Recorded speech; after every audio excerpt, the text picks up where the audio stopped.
नमस्कार, गणित की कक्षा में आपका स्वागत है। आज हम दो ऐसे खेलों से शुरुआत करेंगे जिसको बच्चे आमतौर पर खेलते हैं। आप यहाँ देखिए, ये कुछ बच्चे खेल खेल रहे हैं, सांप सीढ़ी और लूडो।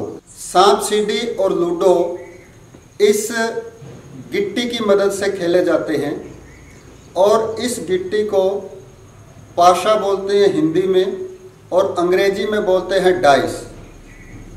इस का ज्योमितीय में, गणित की ज्योमिति में एक अलग नाम है, उसके ऊपर हम चर्चा करेंगे। अब हम एक और दूसरे खेल की बात करते हैं। आप देखिए, यहाँ पर एक लड़का खेल खेल रहा है और वो इस खेल के साथ अपना खेल खेल रहा है। ये इस तरह से घूमता है। प्राय खिलौनों की दुकान से बच्चे इसको खरीद के लाते हैं या गांव में अड़ोस पड़ोस में कहीं मेला लगता है, मेले से ये खेल बहुत खरीदे जाते हैं। आप देखें कि अभी तक जो गणित में हमने सीख लिया है, उस गणित की सीखी हुई बहुत सी बातें इस खेल के अंदर निहित हैं। ये आप देखें कि ये जो है, इस खेल को खेलने का तरीका ये है कि वो इस तरह से एक फलक पर एक ही तरह के सारे रंग लेकर आने होते हैं और ये फलक हमें गणित की अब तक की सीखी गई बहुत सारी अवधारणाओं के बारे में बताता है कि यहाँ पर ये छोटे छोटे डिब्बे बने हुए हैं और ये छोटे छोटे डिब्बों की गिनती 9 है। यदि हम इसकी बात करें कि भुजा इसमें कितनी है, इसकी 4 भुजाएं हैं और प्रत्येक भुजा समान माप की है। इस तरह से इस आकृति को हमने सीखा है कि यह एक वर्ग है।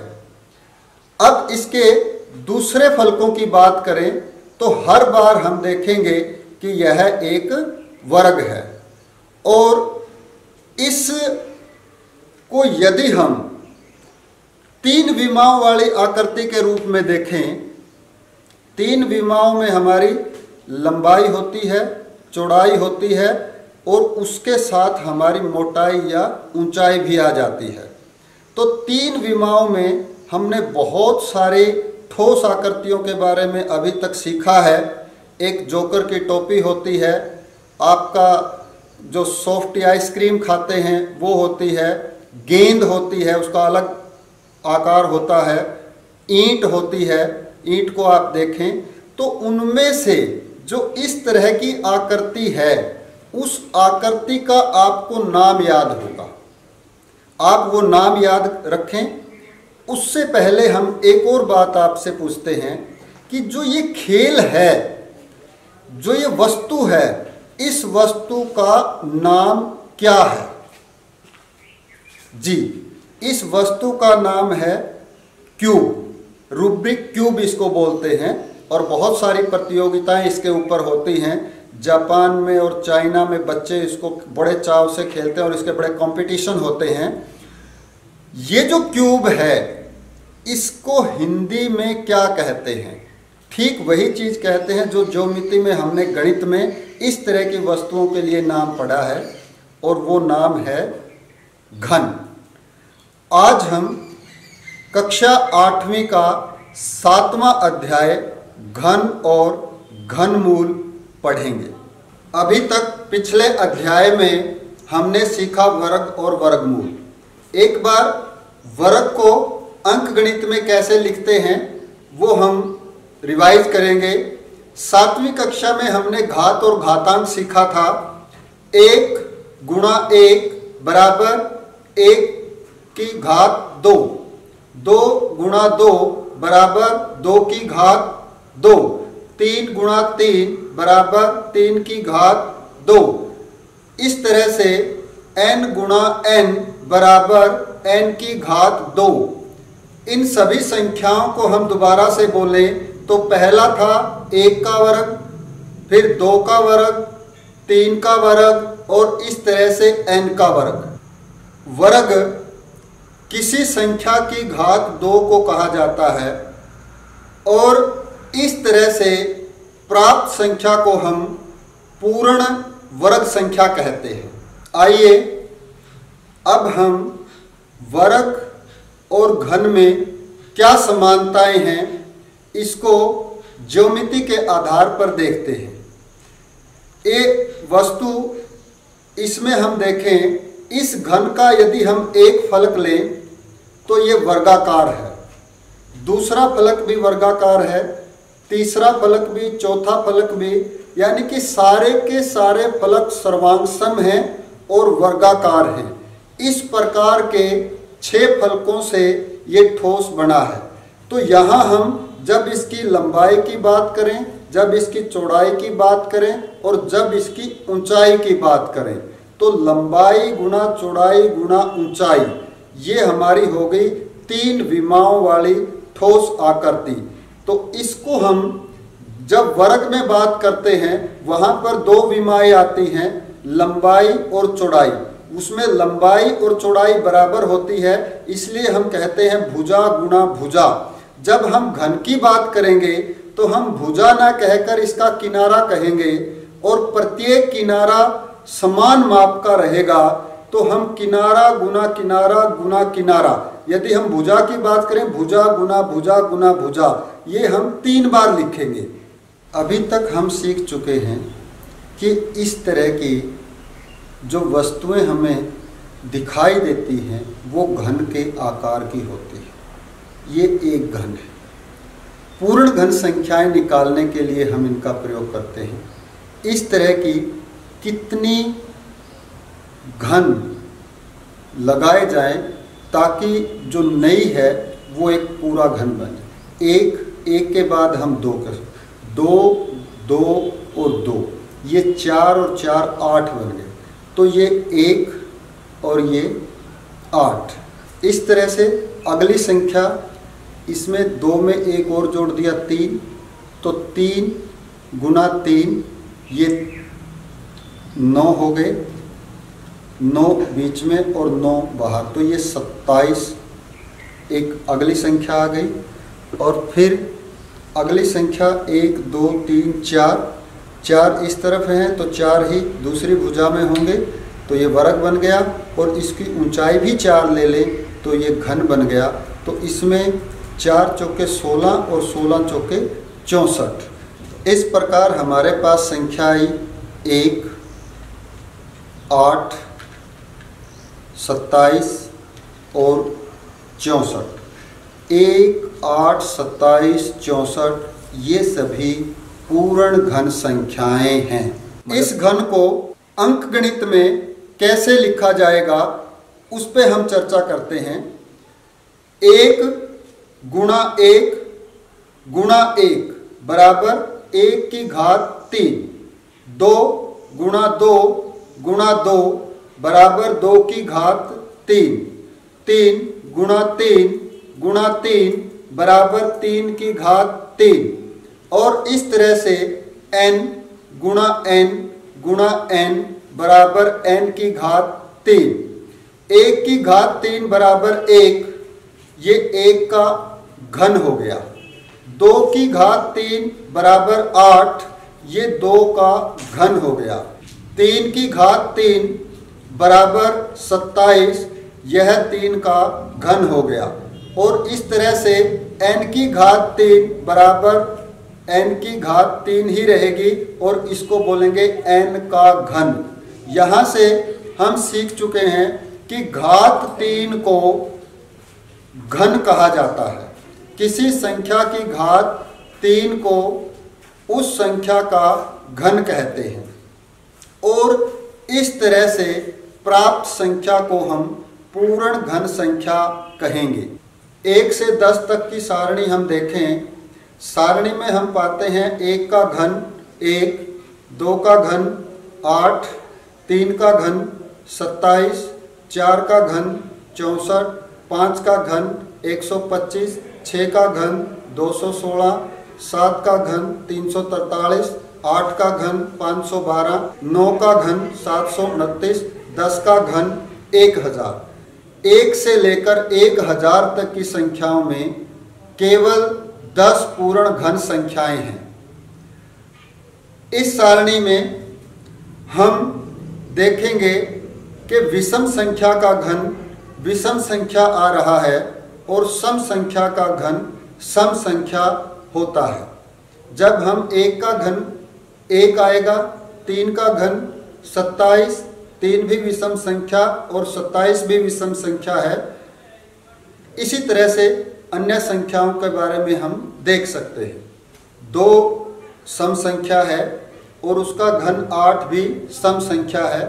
4 एक सम संख्या है और 64, 4 का घन 64 वो भी सम संख्या है।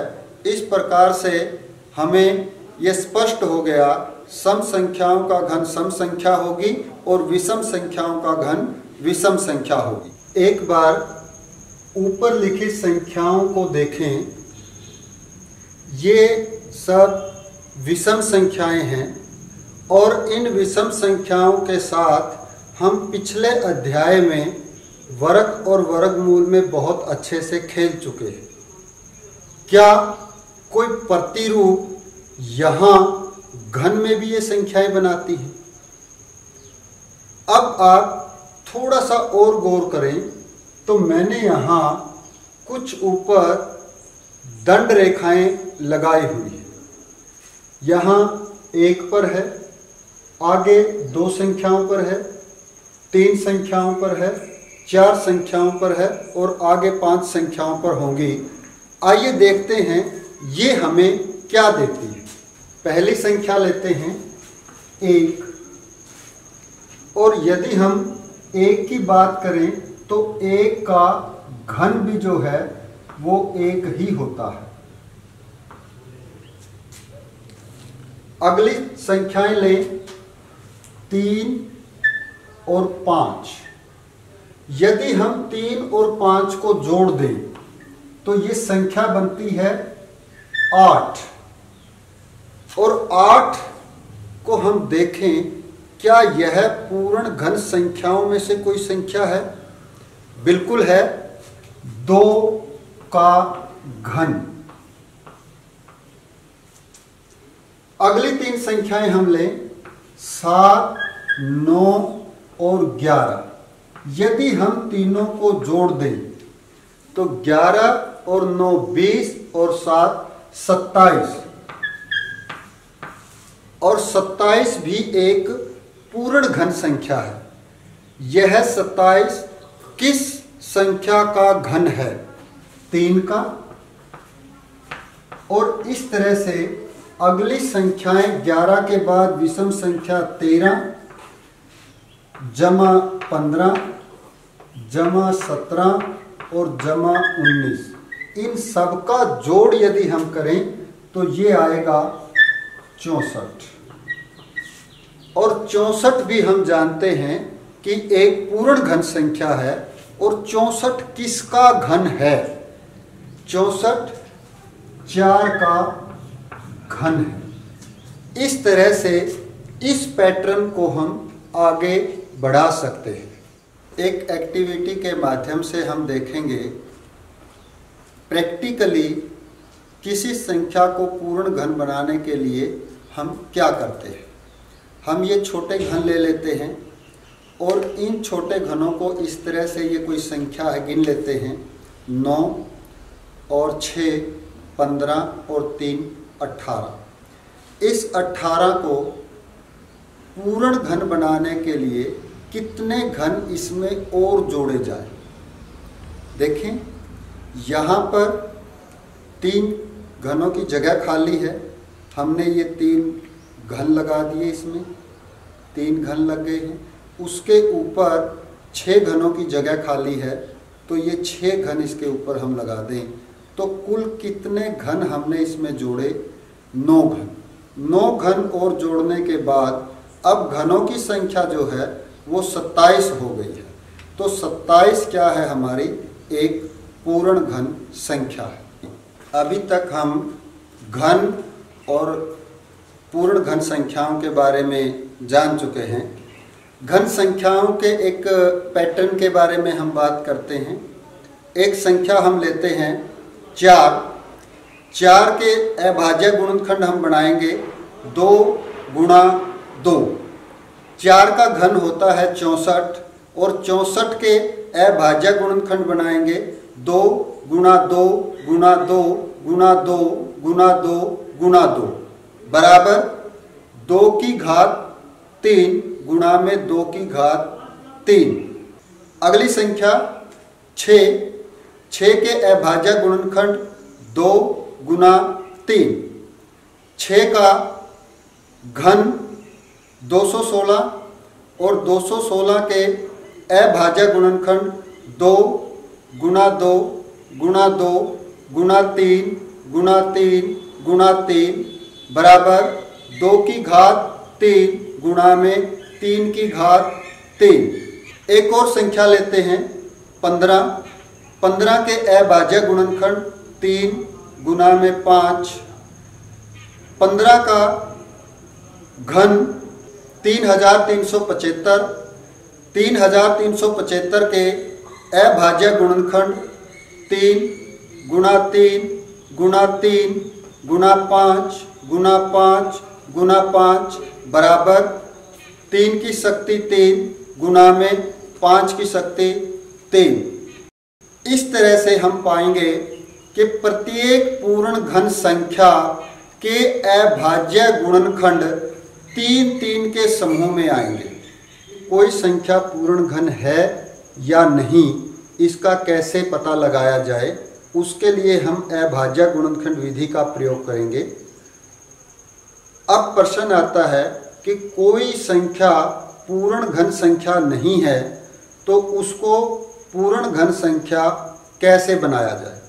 एक छोटी संख्या लेकर हम इसका हल करेंगे। हम एक संख्या लेते हैं 32। हम 32 के अभाज्य गुणनखंड करेंगे। 2 से भाग करेंगे 16, 2 से भाग करेंगे 8, 2 से भाग करेंगे 4 और 2 से भाग करेंगे 2। तो 32 के अभाज्य गुणनखंड हो गए 2 गुणा में 2 गुणा में 2 गुणा में 2 गुणा में 2। और यहाँ हम घन निकालने के लिए क्या करते हैं, 3 का समूह बनाते हैं। तो ये जो 2 है वो हमारा 3 का समूह बन गया, लेकिन ये जो 2 है वो हमारा 2 का ही समूह रहा। तो यहाँ 3 3 के समूह पूरे पूरे नहीं बने हैं, अतः यह जो संख्या है यह पूर्ण घन संख्या नहीं है। अब हम आगे बात करेंगे कि इसको किस छोटी से छोटी संख्या से गुणा किया जाए ताकि यह पूर्ण घन संख्या बन जाए। तो ये जो 32 है इसको हम किस संख्या से गुणा करें। यहाँ पर इस समूह को 3 का समूह बनाने के लिए हमें एक और गुणनखंड की आवश्यकता है और वो गुणनखंड है 2। तो हम यहाँ 2 से गुणा कर देंगे, ये तो 2 की घात 3 हो गया। तो जहाँ हमने ये 2 से गुणा किया है इसके दाईं ओर, तो बाईं ओर भी हम 2 से गुणा कर देंगे। ये आ गया आपका 64 और 64 जो होगा ये 2 की घात 3 गुणा में 2 की घात 3 और ये बराबर आ गया 2 दूनी 4 की घात 3। तो 64 का जो घनमूल है वो आया 4 और ये 64 जो है वो पूर्ण घन संख्या बन गई है। यदि किसी दी गई संख्या को जांच के बाद हम पाते हैं कि यह संख्या पूर्ण घन संख्या नहीं है तो किस छोटी से छोटी संख्या से भाग दिया जाए ताकि वह पूर्ण घन संख्या बन जाए। इसको हम एक उदाहरण के माध्यम से समझेंगे। छोटी संख्या हम लेंगे शुरू में और फिर बड़ी बड़ी करते जाएंगे। इससे पहले अभाज्य गुणनखंड बनाना हम बहुत अच्छे से सीख चुके हैं। 375 के हम अभाज्य गुणनखंड बनाएं। 3 एकम 3, 3 दूनी 6, 3 पाँचे 15, 5 गुना 25 125, 5 पाँचे 25 और 300 375 बराबर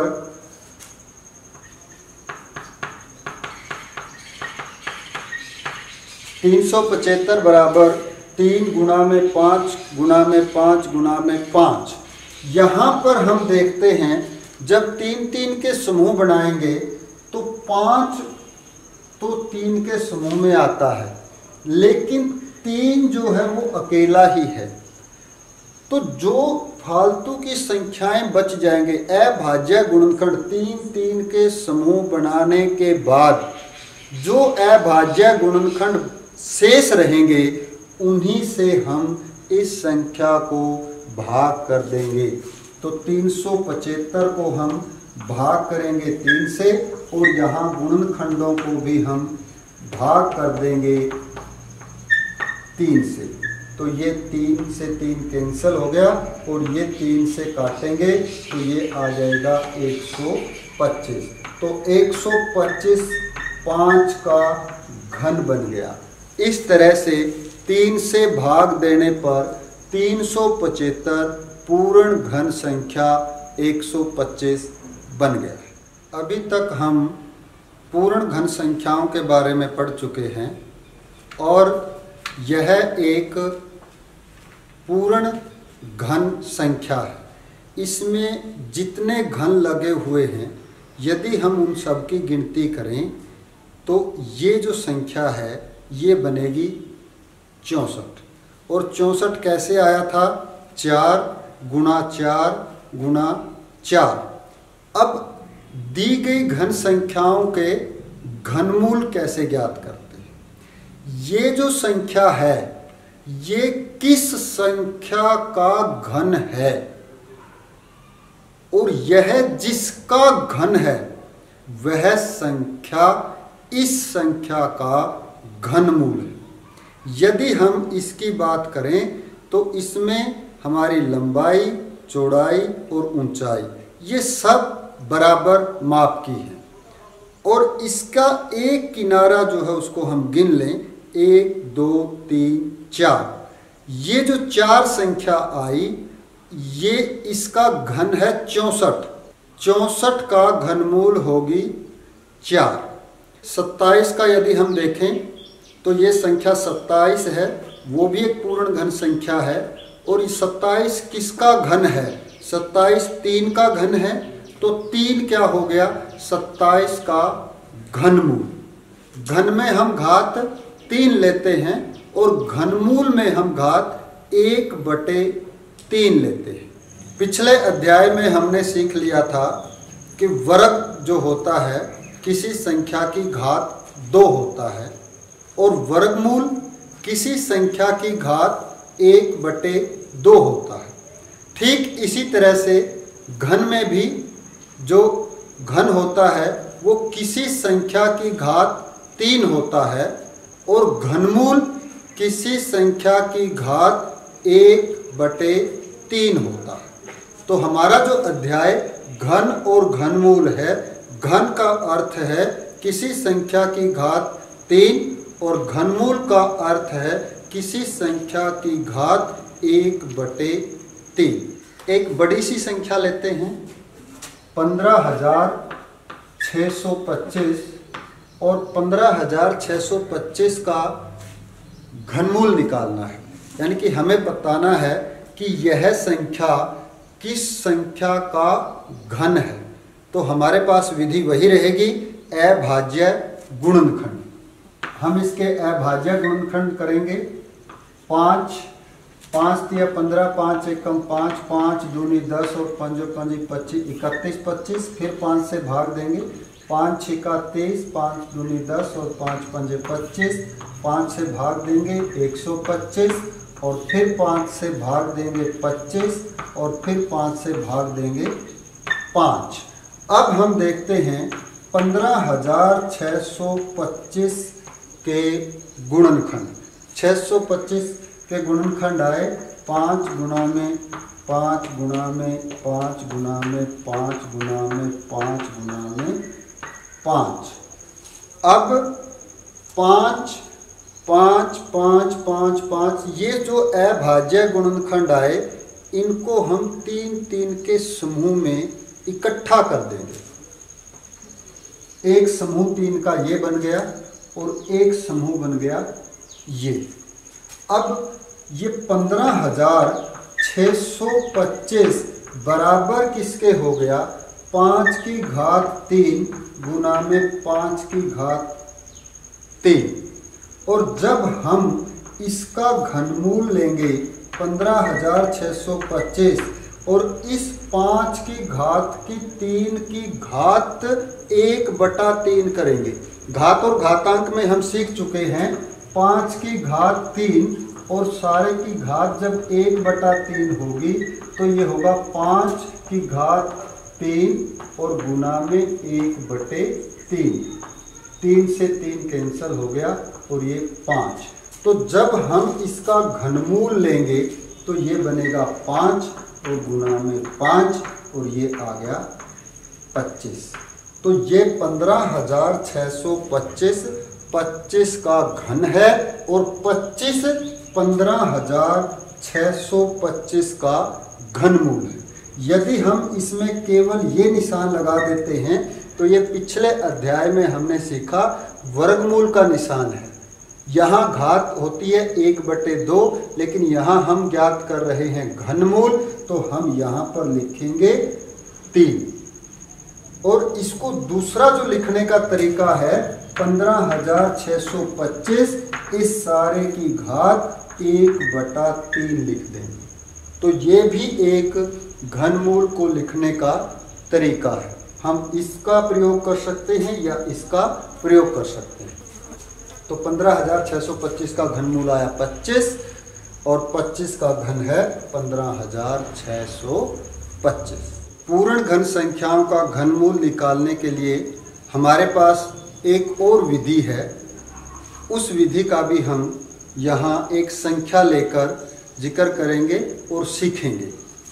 एक संख्या है जो पूर्ण घन संख्या है 91,125। 91,125। जब हमने भाग विधि से वर्गमूल किया था तब हमने इकाई की तरफ से 2-2 अंक लेकर समूह बनाए थे। अब हमें घनमूल ज्ञात करना है तो इकाई की तरफ से 3-3 अंक लेकर हम समूह बनाएंगे। 91,125 में पहला जो समूह है वो 125 बन गया है और दूसरा समूह जो है वो 91 बन गया है। 125 में पहला जो चरण बनेगा आपका वो स्टेप 1 जो रहेगा उसमें आपने 125 लेना है। पहला जो समूह है वो हमें इकाई का अंक देगा और यहाँ इकाई का अंक हमें प्राप्त हुआ 5। तो इस संख्या के घनमूल में इकाई का अंक होगा। इकाई का अंक वो हो गया हमारे पास 5।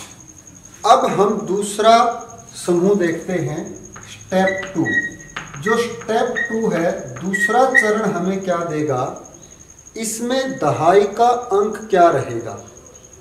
अब 91 और 91 हम देखते हैं कि किन दो पूर्ण घन संख्याओं के बीच में आएगी। यदि हम 91 को 64 4 का घन और 5 का घन 125, तो यहाँ दो पूर्ण घन संख्याएं 64 और 125 हैं। इसके बीच में आता है 91। तो 125 जो 5 का घन है वो तो इससे बड़ा हो जाएगा, 4 का घन इससे छोटा रहेगा। अब हम यहाँ लेंगे 4, अतः घनमूल में दहाई का अंक